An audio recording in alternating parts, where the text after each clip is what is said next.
Welcome to Reform Thinking. Today we're jumping into one of the biggest questions you can ask. What is all this universe, and how in the world did it get here? We're going to walk through how C.S. Lewis breaks this down in his book, Mere Christianity. He argues that when you boil it all down, there are really only two fundamental ways of looking at everything. So, what are these two big ideas? Well, first, you've got the materialist view. This basically says that matter and space just exist. They just happen to be here, and our own existence is just a complete fluke. Then you've got the religious view. This one says that behind everything, there's something like a mind, a consciousness. And what's interesting is Lewis points out that these aren't new ideas. Pretty much anywhere people have ever thought seriously about this stuff, you find these two camps. So let's look at each one a bit closer. The materialist viewpoint goes kind of like this. Matter has just always been here, and it behaves according to fixed, unchangeable rules. Then, by what Lewis calls a one chance in 1,000, the right conditions appeared and planets like ours were formed.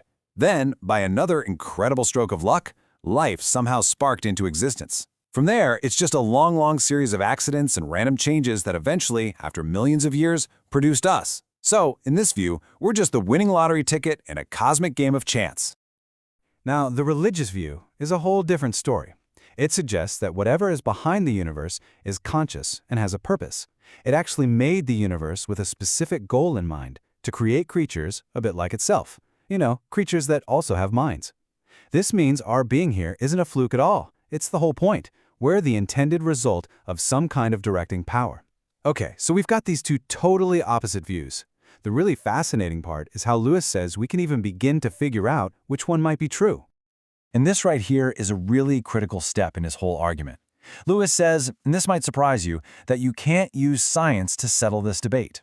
I mean, science is an incredible, powerful tool, but it has a very specific job, and weighing in on this particular question, well, it's just not in the job description. See, the way Lewis defines it, science is all about observation and experiments. At the end of the day, any scientific statement, no matter how complex it sounds, boils down to something like, I pointed my telescope over here at this time and saw that, or I mixed these two chemicals together and this is what happened. The main takeaway is this: science is absolutely brilliant at telling us how things in the universe work.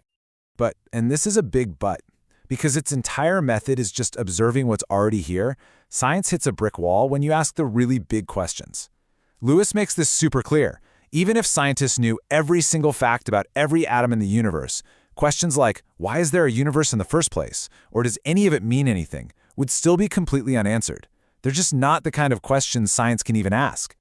And he gives this perfect analogy to explain why. Think about it. If there's a power that made the universe, you wouldn't find it just lying around as another piece of the universe, right?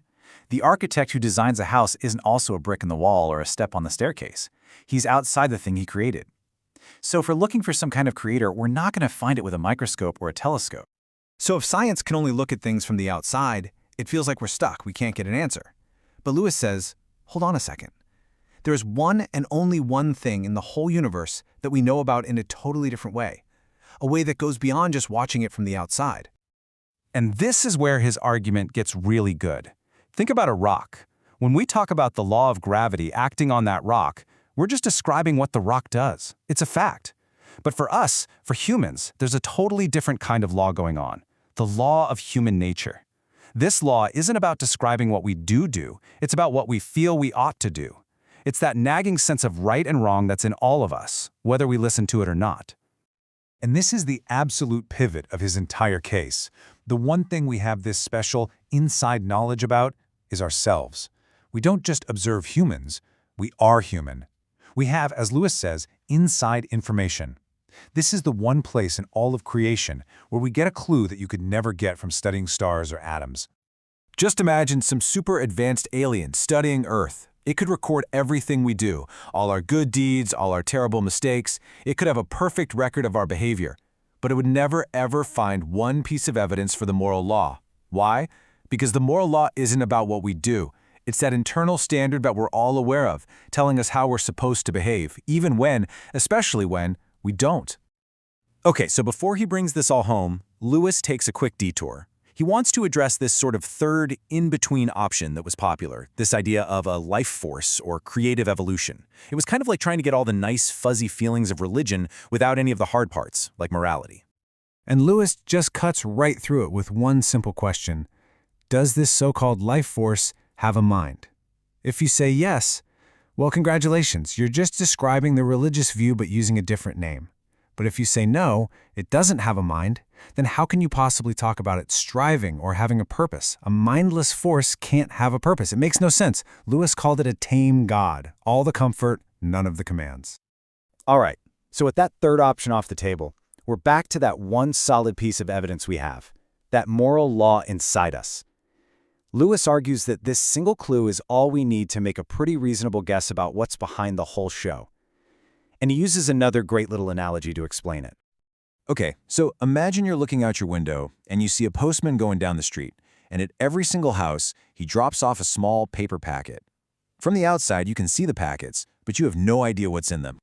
Now, obviously, you can't go over and start ripping open your neighbor's mail, but you are allowed to open the packet that was left for you. And when you do, you find out it's not just a bunch of random paper. It's a letter. It's a message. So, based on that one packet that you were allowed to open, you can now make a pretty good guess about all the others. You can reasonably assume they probably contain letters too. And more than that, you can infer that there has to be a sender, someone who sent all these letters. So let's connect the dots. The only packet in the entire universe that we're allowed to open is our own humanity. And when we look inside, we don't find randomness, we find a message, we find the moral law. And this strongly suggests that there's a sender, a power behind the facts, a director, a guide who put that message there. Now, Lewis is really careful here. He's not saying this argument gets you all the way to the God of the Bible. Not yet. All he's saying we've established so far is that there's a something out there directing things, and we feel its presence inside us as this law that pushes us to do right and makes us feel awful when we do wrong. So what else can we say about this something? Well, for one thing, it has to be more like a mind than anything else we can think of. And the logic here is really simple. The only other option is that it's just mindless matter. But matter can't give you instructions. Rocks don't issue commands. The moral law is a command, an instruction about how to behave. And instructions come from minds. And that's really the launching point for everything else. If we've reasoned our way to this point, that there's a mind-like director behind the universe, and that this director is intensely interested in right and wrong, then what else does that tell us? What else can we figure out about its character? And that is the exact question Lewis sets out to answer next.